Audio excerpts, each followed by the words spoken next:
अस्सलाम वालेकुम वीवर्स, अल्लाहुम्मा सल्ली अला मुहम्मद व आले मुहम्मद। तमाम लॉयर कम्युनिटी को इस्लामाबाद बार कौंसिल की जानिब से एक लेटेस्ट नोटिस जारी किया गया था, जिसके मुताबिक इस्लामाबाद बार एसोसिएशन के जनरल बॉडी के इजलास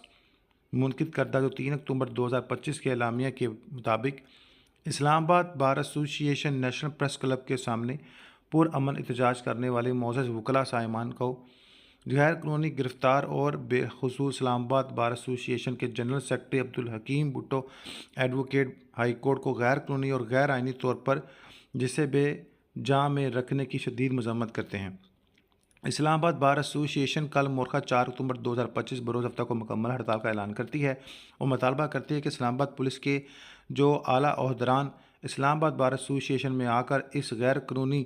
गैर आइनी इक़दाम पर माफ़ी मांगेंगे और कल सुबह 11 बजे तक इस्लामाबाद पुलिस के आला ओहदेदारान इस्लामाबाद बार एसोसिएशन में आकर माफ़ी नहीं मांगते तो इस्लामाबाद बार एसोसिएशन की जनरल बॉडी के फैसले के मुताबिक पुलिस का दाखिला ज़िला कचहरी में बंद कर दिया जाएगा,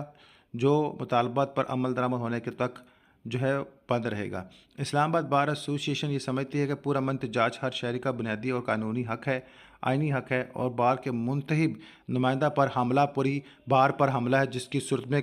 किसी भी सूरत में कबूल नहीं किया जाएगा। चौधरी नईम अली गौजर एडवोकेट और दीगर एडवोकेट की जानिब से तस्दीक शुदा नोटिफिकेशन। अल्लाहुम्मा सल्ली अला मुहम्मद व आले मुहम्मद। नमाज अल कुरान दुरूद पाक लाज़म पढ़ें। अल्लाह ताला हम सब का हामी नासिर हो, हमेशा जो है हक़ का साथ दे, मौत को याद रखें, मौत बर हक़ है।